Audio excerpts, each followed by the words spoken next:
Hey, Crown Council, Stuart Anderson here. Great to be with you. Fun to connect. This is our weekly program, our live stream where we hear from some of our members, our resource partners, do some news, I guess. I don't know what else to call it. Maybe some updates for the membership, how to engage, how to be part of everything that we're doing.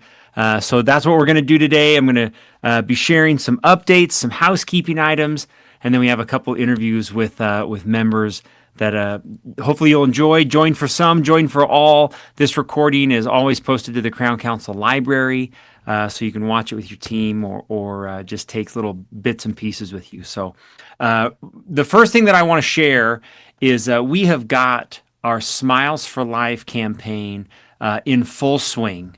And I'm going to share. So we took some pictures. This is what is coming to you.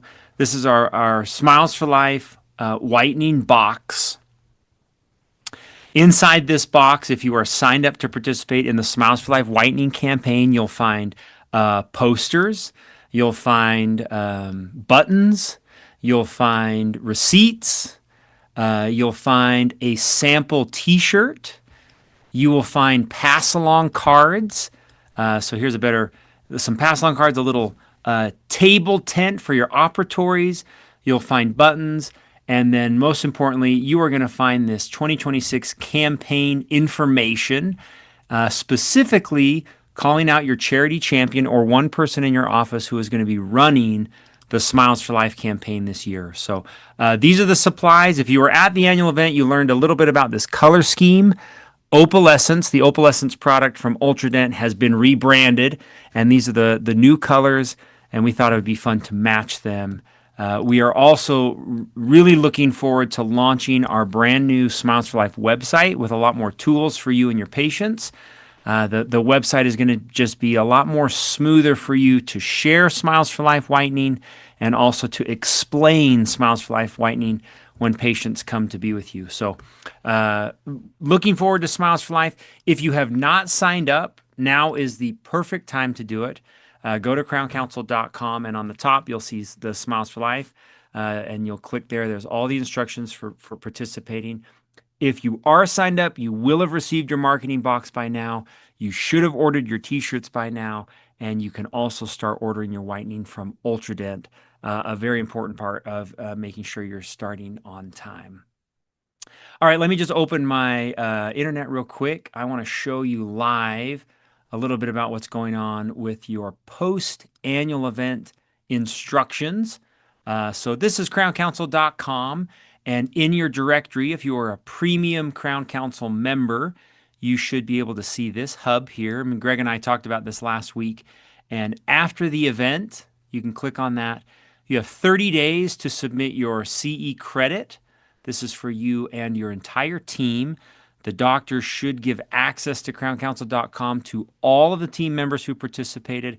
Everyone can create their own login, their own profile, and then submit here for their own CE. Our photo gallery is up. Greg and I spent a few minutes last week talking about the photo gallery. Very easy, and you can see all the old annual events, but you'll just click right here to see the annual event. You can download the high full resolution pictures from everything that we did, and we hope you share those out, whatever, on your website, on your own social media. And then finally, one more invitation to donate here to Dina. Dina was with us at the annual event, and we shared her story. This is a Crown Council team member who needs our support and help. And as you can see here, how fun it is. All of these donations are coming from our Crown Council members. So we'd love to support her and show love from the Crown Council to her. So very good. All right, I've got a couple interviews. They couldn't join me live today, which is fine. So I did a little recording. One of our new Crown Council resource partners, their name is Max Assist. They were with us at the annual event. You might have met them. Casey and Savannah were there. And this is our first event, and they'll share that in this little interview. And they had some fun, interesting insights into what was going on at the annual event that I wanted to share. I wanted to record it and share it just so we had it for promotion of the annual event. But beyond that, I think it's fun to hear and then review what we all experienced there and what we hope you experience when you join us in Nashville next year. So this is my screen. I'm going to just blow this up just a little bit bigger. This is my little interview a couple days ago with Max Assist. Okay. You guys joined me. We were together at the Salt Lake City annual event. Yeah. Your first event, maybe each talk about just your experience, like what you saw, what you thought. Hey, other people who've never been, this is what it was like. Yeah. Is that good? Is that a good? Yeah. No, I think that's great. And I Okay, have I like a perspective as a resource partner. great, great. Um, if that's helpful. And I know that Casey has a perspective that aligns more with like being an attendee too. Okay. Just because of the atmosphere Yeah. of the event. Yes. Casey, do you want to start? Do you want me to start? I mean, I think for me, when I like we talk about like me being an attendee, number one, it was such an honor to be invited just for the experience, to get to meet, like-minded, industry partners that Savannah has always talked so highly of. For me as an attendee, and I know I kind of alluded to this, and I met with a couple of other attendees today. We talked about how we tend to think about these conferences as more dental focused. But for me, it was more of an emotion focus. It was, the whole process was really getting to know mm, why we got into this industry in the first place, reminding me of why I fell in love with dentistry. And that's where what I've really taken back. And I've taken it back into every conversation I've had this past week, being a part of that, watching everybody be so empowered. Mhm. The the whole process of dentistry, obviously, is something that it's hard to grasp. But when we're talking about dentists wanting to make people smile, Crown Council made me smile more times that weekend. and cry. I mean, let's And be and I mean honest. cry. I cried. I cried a few times. I cried when I got home. And I think it was really just like the whole process for me. And the concept of look up.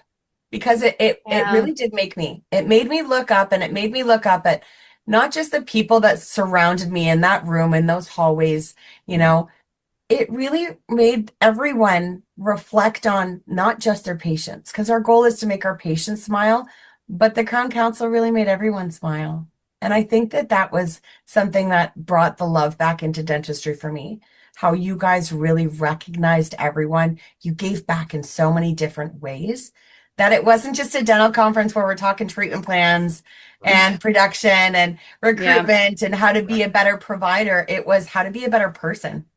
Mm. And that's Truth. really what I took back from it. It was how can I reapproach my life, my own personal life, not just in the dental space, but when I get home and, give my dog that extra treat because I looked up at his smiling face today, right? Yes.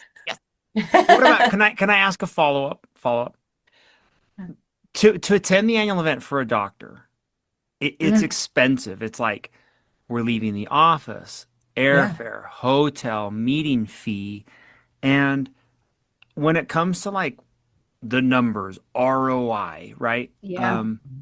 How would you justify to a person that if you were talking to a doctor and you're like, listen, you gotta go, and then that doctor's like, well, we're not coming home with like a new fancy skill. We're not coming home where we're gonna do this and that. I mean, what would you say to them? Because I'm like, this is a very undental dental meeting, right? Totally. It's not typical. Absolutely.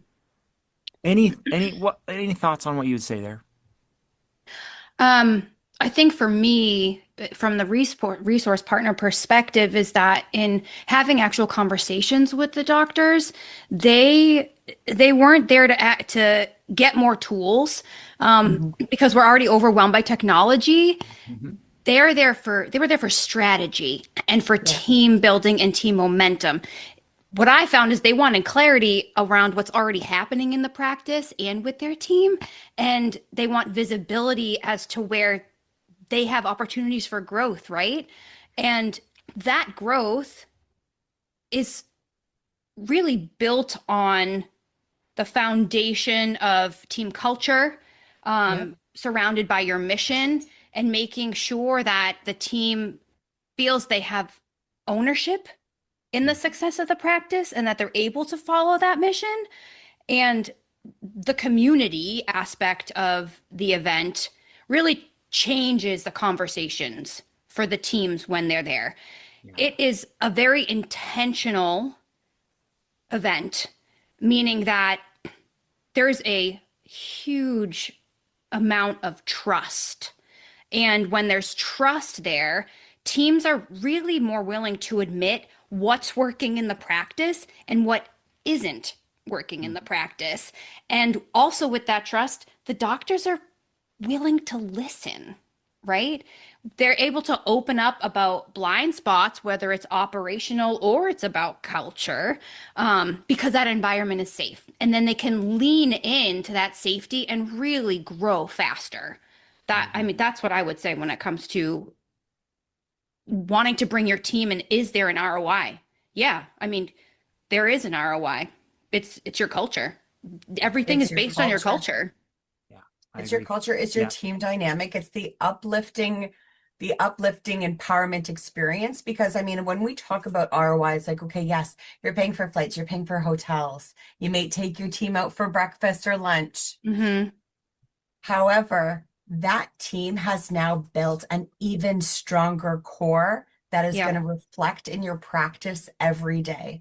Yeah. They have taken something home with them that could result in a 90% conversion rate of your treatment Yeah. plans tomorrow. Yeah.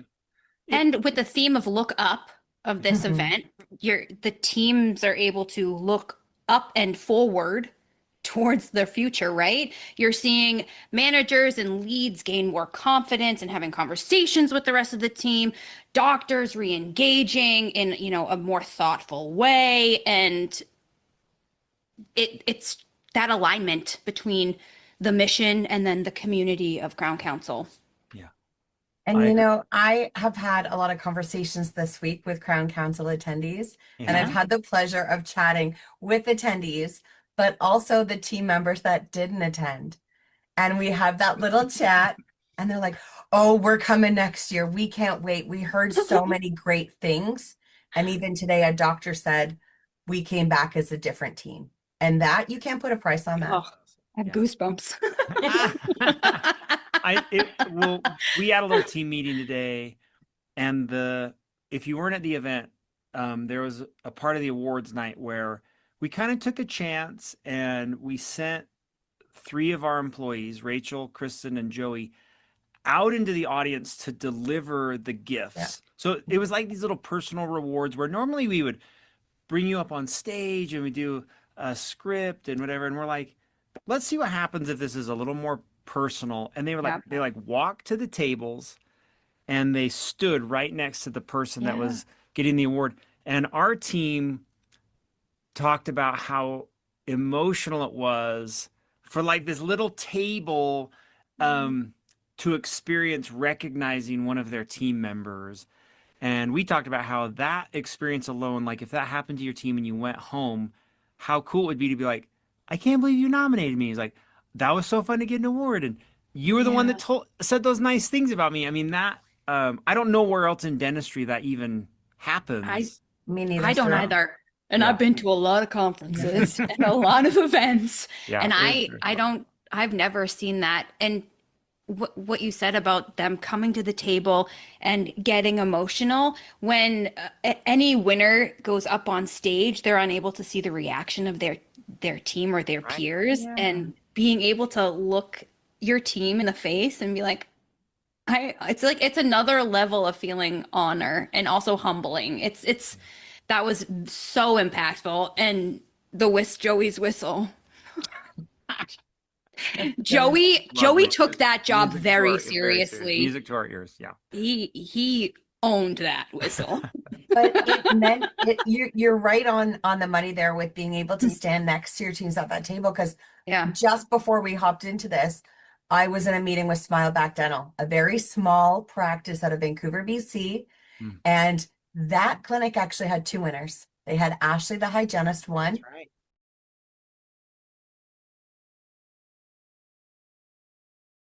Okay. You guys joined me. We were together at the Salt Lake City annual event. Yeah. Your first event, maybe each talk about just your experience, like what you saw, what you thought.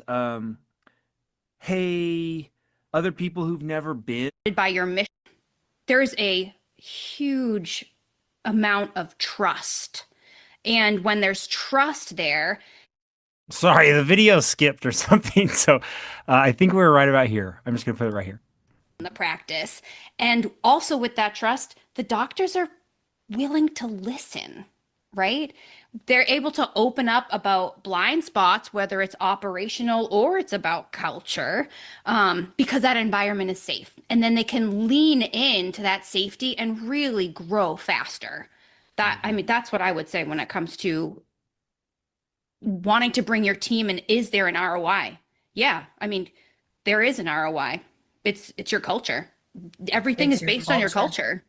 Yeah, I It's your agree. culture, it's your Yeah, team dynamic, it's the uplifting empowerment experience. Because I mean, when we talk about ROI, it's like, okay, yes, you're paying for flights, you're paying for hotels, you may take your team out for breakfast or lunch. Hmm.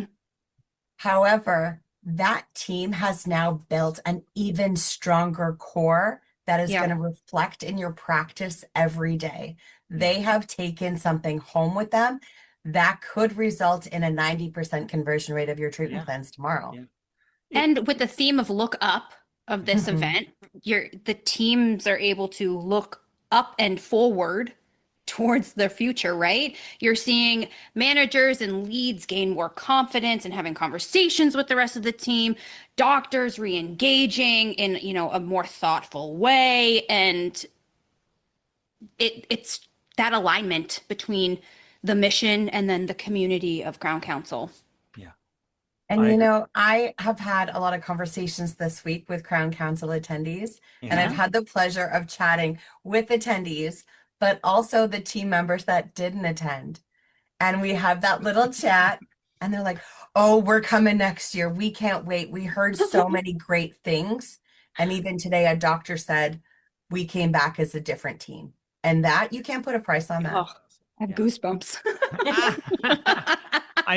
Well, we had a little team meeting today, and if you weren't at the event, there was a part of the awards night where we kind of took a chance and we sent three of our employees, Rachel, Kristen, and Joey, out into the audience to deliver the Yeah. gifts. So it was like these little personal rewards where normally we would bring you up on stage and we do a script and whatever, and we're like, let's see what happens if this is a little more personal. And Yeah. they like walked to the tables and they stood right next to the person that Yeah. was getting the award. And our team talked about how emotional it was for like this little table um, to experience recognizing one of their team members. And we talked about how that experience alone, like if that happened to your team and you went home, how cool it would be to be like, I can't believe you nominated me. He's like, that was so fun to get an award. And you were the one Yeah. that said those nice things about me. I mean, I don't know where else in dentistry that even I happens. Me neither, I don't sir. Um, either. And I've yeah. been to a lot of Yeah. conferences and a lot of events. Yeah. And It was I very I fun. don't I've never seen that. And what you said about them coming to the table and getting emotional when any winner goes up on stage, they're unable to see the reaction of their team or their Right. peers, Yeah. and being able to look your team in the face and be like, it's like it's another level of feeling honor and also humbling. It's that was so impactful. And Joey's whistle. Yeah. Joey Lovely. took that job very Very serious. seriously. Music to our ears. Yeah. He owned that whistle. But it meant you're right on the money there with being able to stand next to your teams at that table. Because Yeah. just before we hopped into this, I was in a meeting with Smile Back Dental, a very small practice out of Vancouver, BC. Hmm. And that clinic actually had two winners. They had Ashley, the hygienist, That's one. right. Shoot. Looks like my interview cut off just like 30 seconds too soon, but she talked about how those winners went home and they loved to talk about how appreciative they were of each other for being recognized, which sometimes doesn't happen that often, and just grateful for the annual event to be able to share some of those opportunities for recognition and community.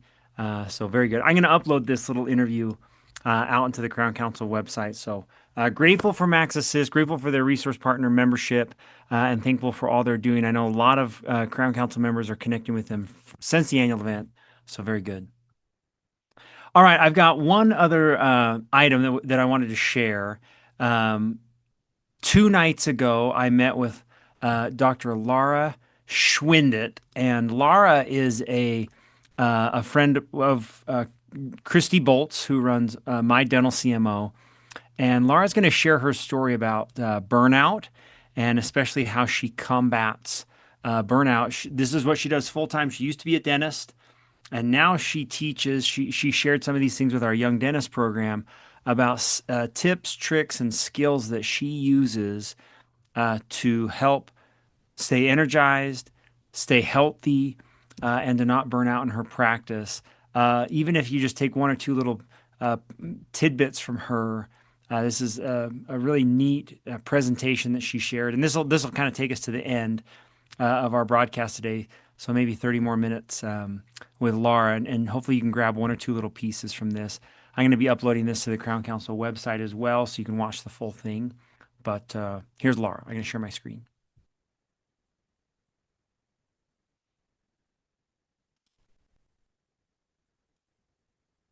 Oh, hold on. One sec.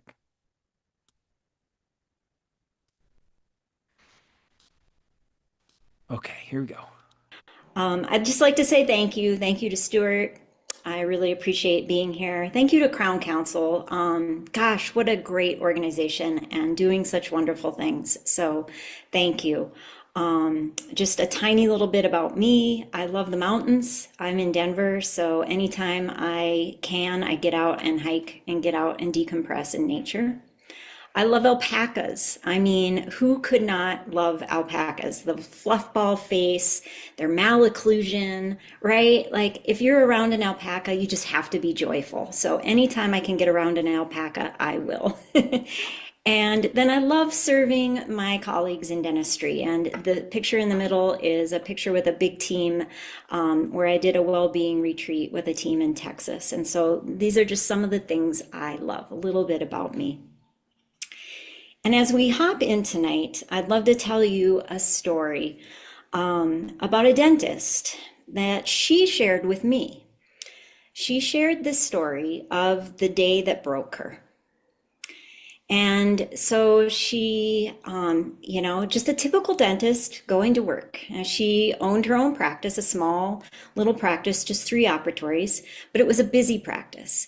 And she was busy outside of work too. She had kids and she was busy in the community, had family around the area.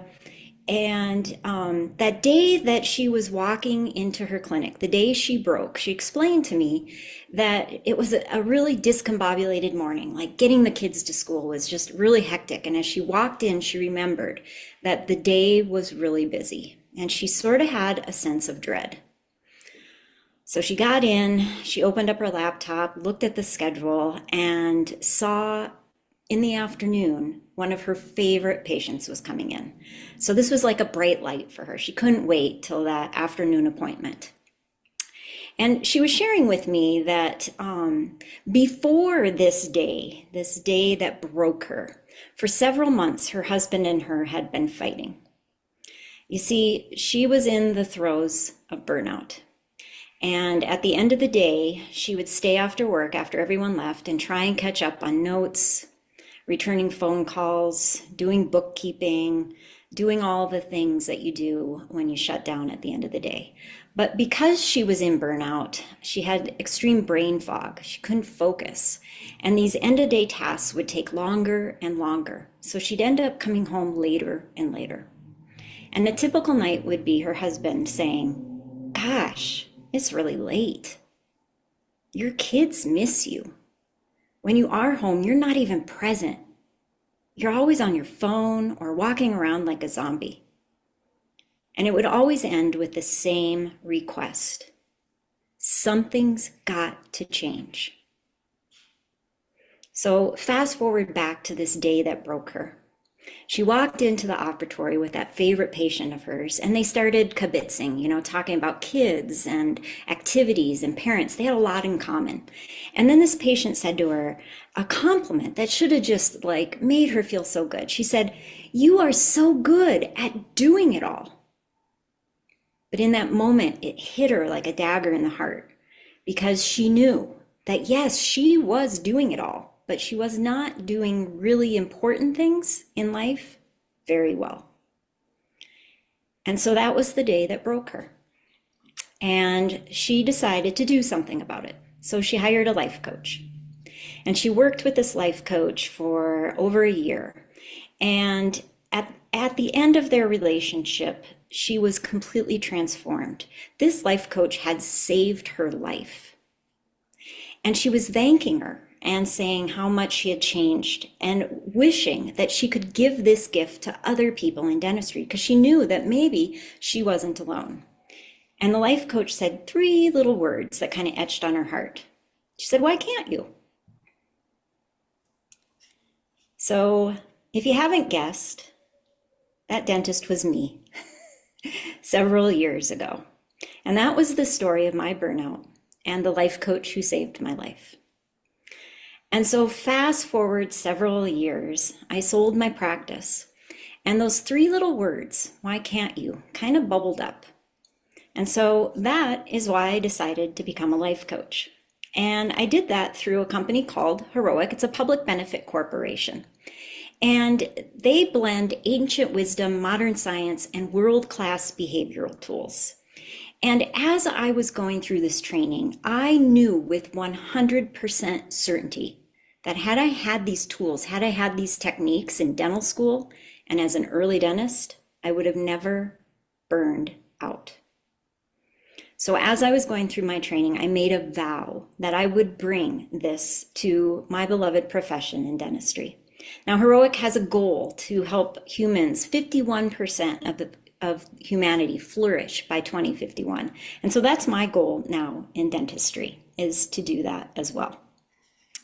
And so tonight we're going to talk about biting back, all right? How to create success that not only looks good on the outside, but feels good on the inside. So we're going to talk about how to do it differently.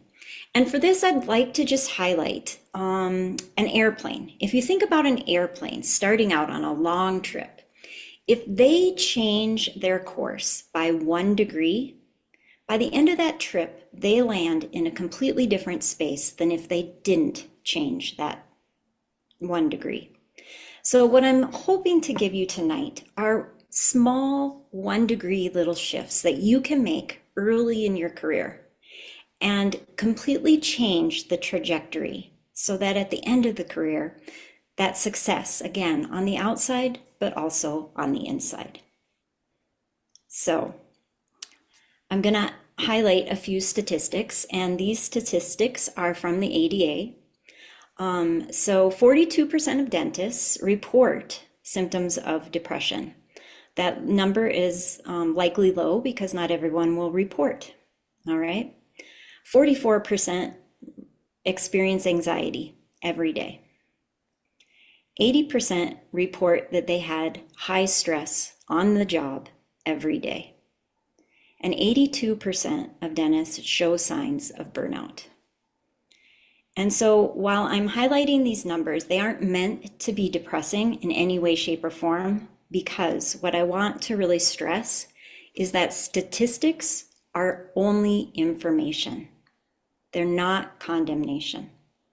So what can we do? What's the 1% that we can shift early in your career to avoid these statistics? So what we're going to do today is create some doorways to your success. We're going to learn how to shut the door on burnout. We're going to open the door to flow. We're going to fortify your door daily. And then this is probably the most important piece of it that I really want you to take throughout this whole talk tonight. And that is, what doors will you decide to open and what doors will you decide to close? Because ultimately, I'm going to give you a lot of information, all right? But information is just information if you don't put it into action. So there is going to be a lot of information here, and I encourage you to say, which one of these pieces of information is my 1%? Which door do I want to open? Which door do I want to close? What do I want to start doing? What do I want to stop doing? And really personalize this for yourself. All right. So when we talk about shutting the door on burnout, we do need to talk about some of the signs of burnout. And I know you guys probably have gone through this, so I don't want to belabor this intensely. But there's 3 different signs, categories of signs. One are the physical signs, all right? It's normal when you're starting to experience burnout to have that tension in your body. So you'll have headaches, disrupted sleep, stomach aches. Your digestion changes because you're tense, and so you may have appetite changes. It's likely that you'll be exhausted, tired, so you'll turn to caffeine or other substances to help you stay awake and alert. The emotional and psychological signs, I think, are the ones that really kind of get to us. And this is the exhaustion that rest doesn't fix. So you think the weekend's going to help, and it doesn't. That irritability or that shortness with other people, that feeling of dread, like I felt walking into my clinic that day.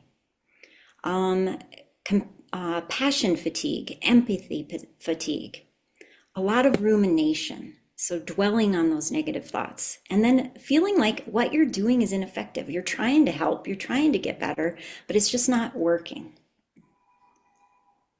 And then finally, oops, went too fast there. The professional signs. And this is where I think, it really gets sad, because you start to have some apathy towards CE or patients or work, the things that used to bring you joy. You get cynical and want to detach from the profession, isolate. There's a lot of procrastination. And even though you're trying really hard, there's a drop in your performance. And so when we look at burnout, if there is any message that I hope that you take from tonight, it is this: stress happens. All right? There is no place where you arrive where there is not going to be stress. And in fact, stress is a part of a meaningful life. Stress actually helps us get stronger. If you think about going to the gym, you would not go to the gym and lift styrofoam weights, right? That wouldn't do anything. You have to stress your muscles to get stronger. So we have to look at stress as something that actually is something we need as humans to survive. And if you don't have stress, you're probably not doing much.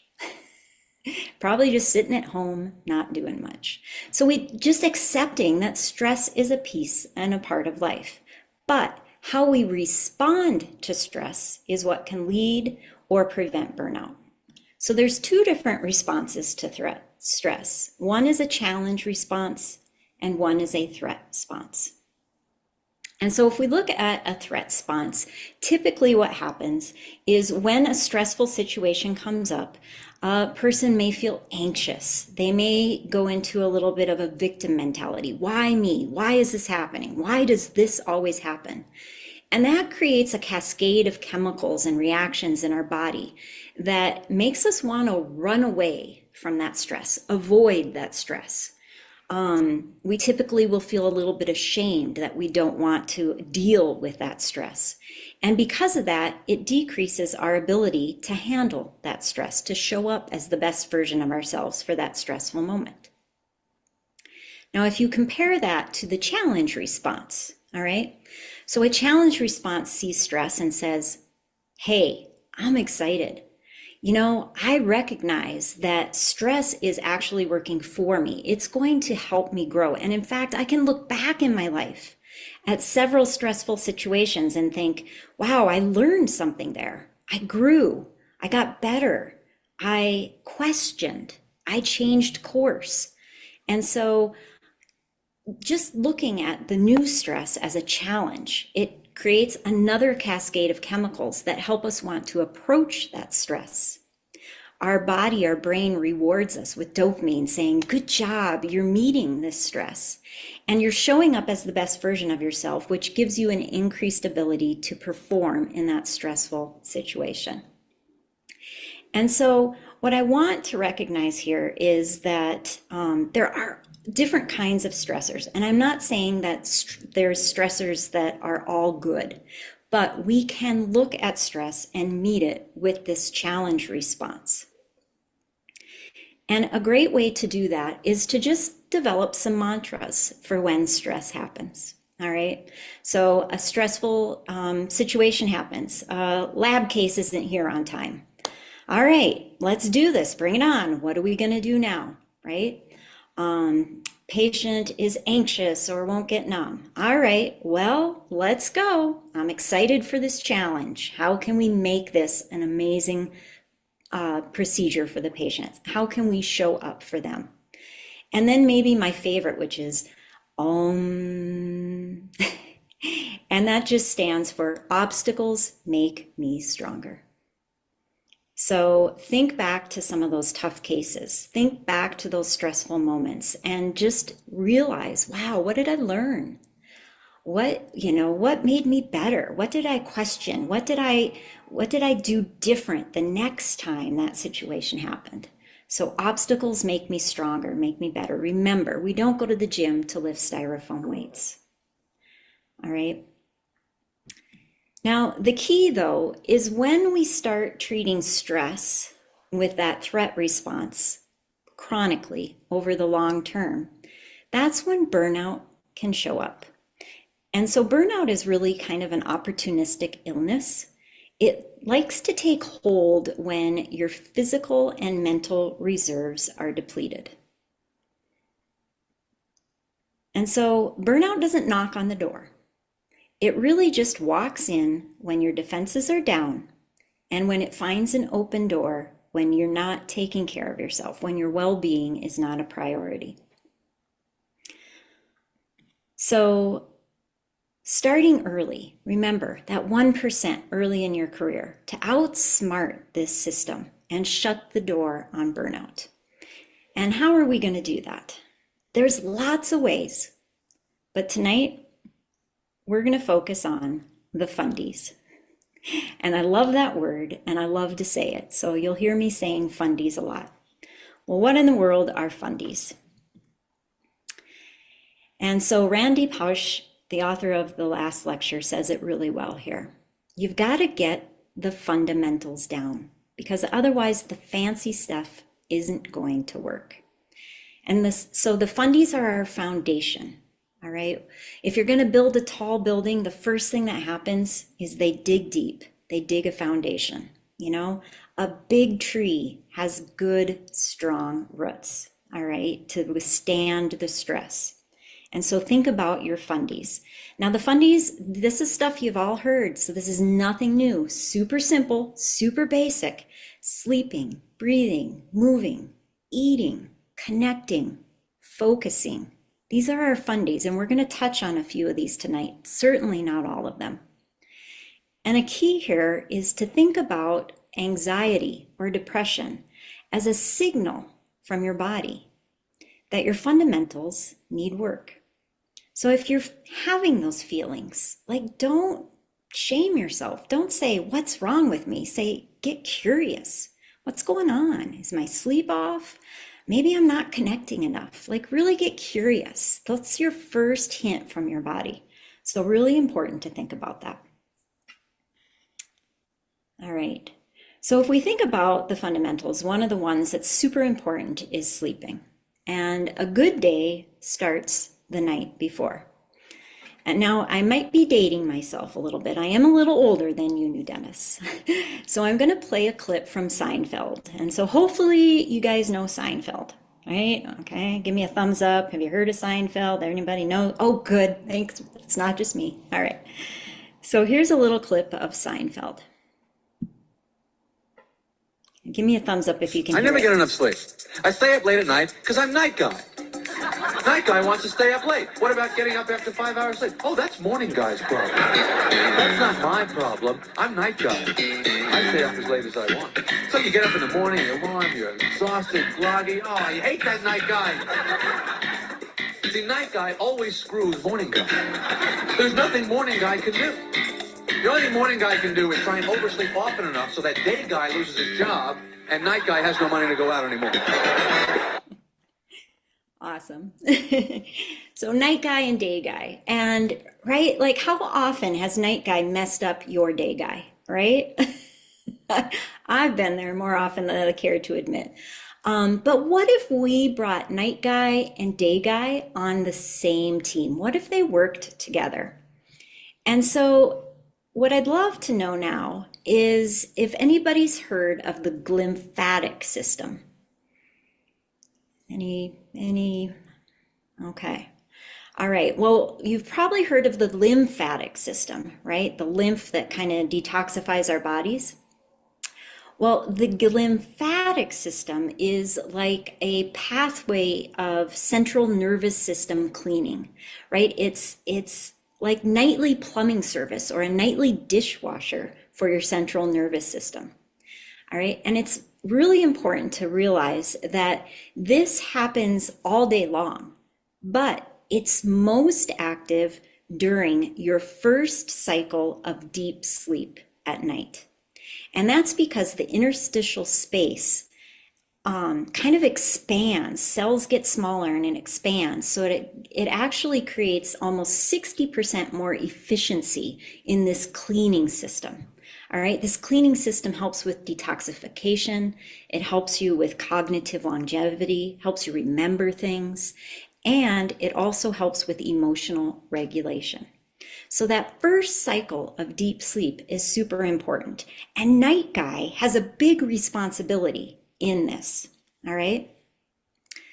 So in order to make sure that we're getting that good first deep sleep and a full restful night of sleep, there's a few areas that we need to look at. One, the circadian rhythm, 2, environmental cues, and 3, your nervous system.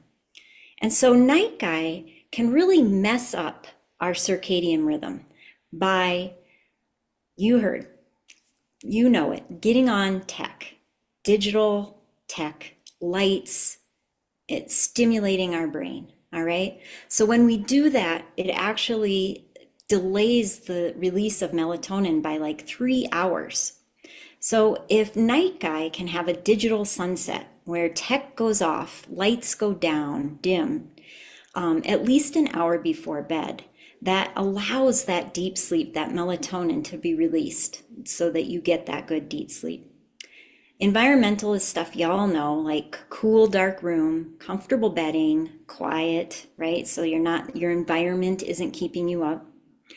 And then nervous system down regulation. It's not uncommon for us to go until we collapse into bed. All right. And then you get into bed and your brain starts going, right? It starts just swirling. What didn't I do today? Oh, I hope that patient's okay. Oh, I forgot. I need to call so-and-so. Oh, I got to remember to do that tomorrow. Right? And so your nervous system, whereas you're in bed, your nervous system is still going. So night guy can do something super simple to downregulate your nervous system. And that's just getting a notebook and a pen, good old fashioned, and doing a brain dump, getting your worries out, getting your to-do list out. Because that gets it out of your brain onto paper, it closes the stress loop and allows you to relax and get to sleep. So it may surprise you, and this is from the book, The Genius Life, which I highly recommend, that one night of poor sleep will make your amygdala about 60% more reactive. And that's a big deal. I mean, if you think about, we have so many active amygdalas in the dental office, we don't need ours to be 60% more reactive, right? So think about that digital sunset, making sure your environment's good, and down regulating your nervous system. So remember when I said night guy and day guy need to play on the same team. So Day guy can really help out night guy with something super simple, and that's just some early morning sunlight. All right. You see, when we get a dose of early morning sunlight, it resets our internal clock. It releases cortisol, which is the stress hormone, which people think, oh, wait, I don't want stress hormone. But we actually need that in the morning. We need that to wake up. We need that to get energized. We need that to focus. It also then sets a timer. And about 13 hours later, your body says, oh, okay, I've been up and going for about 13 hours. It's about time now to release some melatonin. So that early morning sunlight is a favor for night guy so that he's tired when it's time to go to bed. All right, so this is super simple. Within the first 30, 60 minutes, get 2 to 10 minutes of sunlight. And it needs to be direct, so not through a window. Our windows have filters. We're obviously not looking right at the sun, but just be out in the sun. And in the winter, when the sun isn't out before we go to work or the weather is inclement, they are light therapy lamps, and they're super inexpensive. You can find a really inexpensive one. Just make sure it's about 10,000 lux. All right, so we talked about sleeping. Another great way to shut the door on burnout is to talk about some movement and breathing. And if you think about dentistry, a lot of times we are sitting in static positions. A lot of times we're a little bit hunched over, even with good ergonomics. And this signals our system that we're in fight or flight because we're protecting our organs. All right. And so it's really important. And I do believe that these are the missing pillars of longevity in dentistry. And that is regular breath and movement breaks. All right. So I call these just little brilliance breath breaks, right? In between patients, or even giving your patient a break. If you're in a long procedure, give your patient a break. Stack your body so that you're opening up those shoulders, opening up your organs, telling your body it's okay, you're safe. Taking that deep breath like we practice, maybe a physiological sigh. You want to make sure and have your mouth closed. Seal your mouth. Have your tongue in that position right behind your top 2 front teeth. And then slow, deep inhales and a little bit longer exhale. Practice these throughout the day. And if you do these regularly, I guarantee at the end of the day, you're going to feel a little better. And it's the same with movement, all right? A lot of times we're in static positions for long periods of time, even if we're getting up to do checks, even if we're getting up to do things between patients. There's a lot of time sitting or being in one position. And so just these little movement breaks can rejuvenate your body. And so I call these movement snacks, and they're just simple micro moves that give you a ton of energy. They actually release endorphins. So think about the runner's high. You'll actually get a boost in your mood. It helps downregulate your nervous system. It boosts your brain power because you start getting blood flowing to your head again, your brain again. And so it's super simple, but these are just 1 to 2 minutes. This super simple move, just combining that breath with a little shake out. And this is something that's super important, is just shaking your hands, rolling your shoulders, rolling your neck, shaking your hips. That releases some stress. It tells your body to complete that stress loop. So often in dentistry, we go between patients, we go between procedures, and we never complete the stress loop. So our body's just holding on to all this stress. So these little micro movements throughout the day can release that stress and tell our body that we're completing that stress loop. So super simple, shaking, all right? Doing a brisk walk between the operatories, maybe even doing some lunges while you're doing that. Wall push-ups, squats in the lab, squats in the break room, marching in place, getting your legs up high, your knees up high. If you're sitting doing charting or bookkeeping, maybe just some calf raises. All right, so super simple, but doing these throughout the day is going to release that stress and rejuvenate your body. So at the end of the day, you don't feel so tense. You don't feel like the whole day was just all in fight or flight.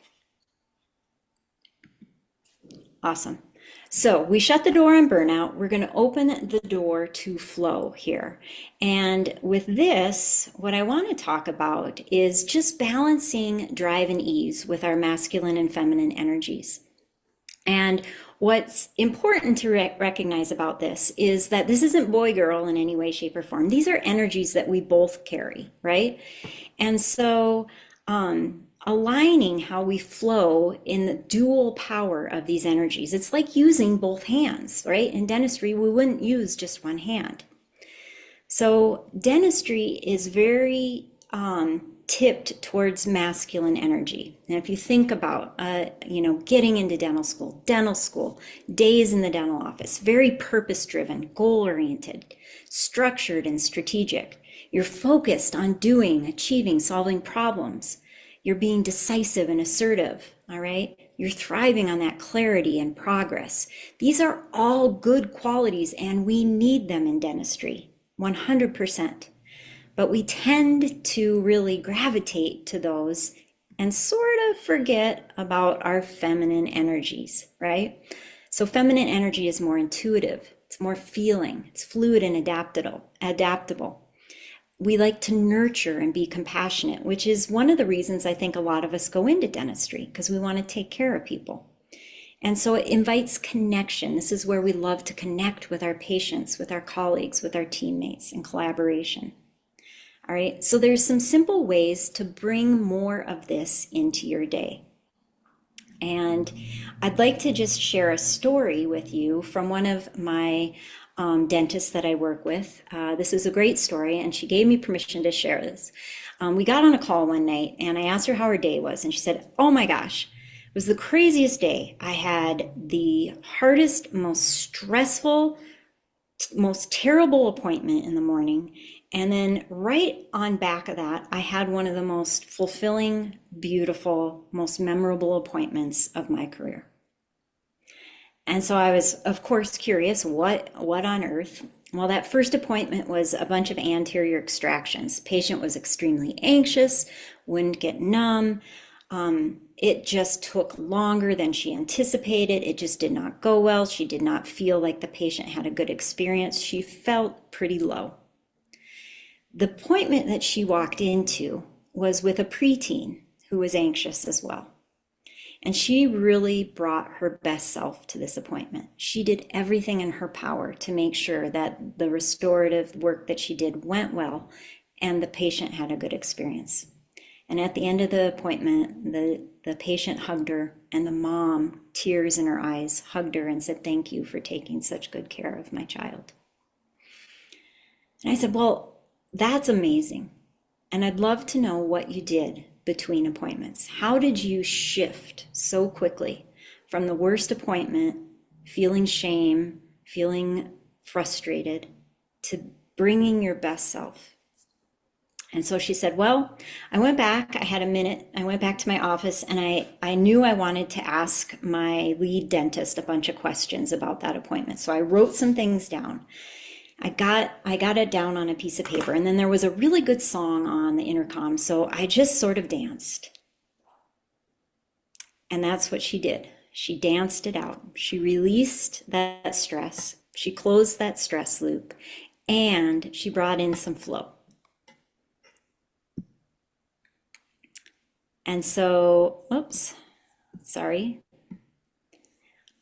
This is a little scene from Grey's Anatomy. Now, if you're familiar with Grey's Anatomy is residents, surgical residents, highly stressful. And this is Christina and Meredith. And they have a thing that they do when things get stressful called dancing it out. So I'm going to go to the part where it starts, and we'll just watch for just a few seconds. But it's just so joyful. "You're my person. I need you alive. You make me brave." Okay. Now we dance it out.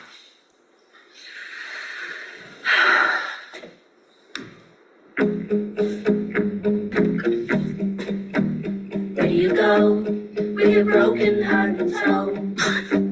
What do you do with the leftover you? And how do you know when to let go? You love this song. Where does the good go? Where does the good go? Look me in the eye and tell me you don't find me attractive. Look me in the heart and tell me you won't go. Look me in the eye and promise no love's like I love. Look me in the heart and unbreak broken.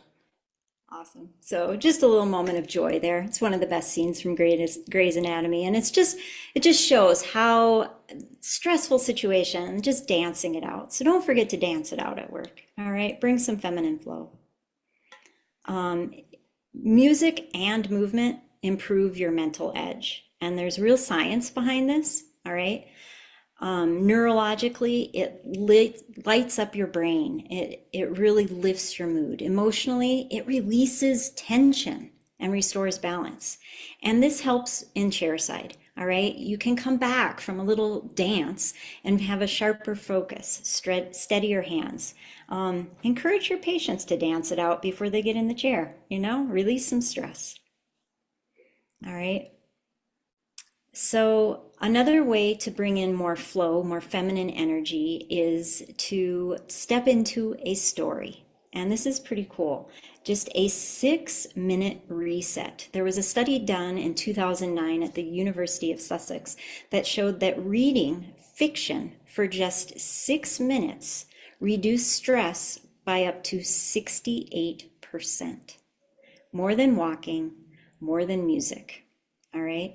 So, a quick reset, bring a book to work. And if you have a moment, spend a few minutes reading a page or two. It gives you a cognitive boost. It's been shown to increase your empathy. And just 6 minutes of reading actually does the same to your brain. It has the same changes and the same benefits in your brain as 10 minutes of meditation.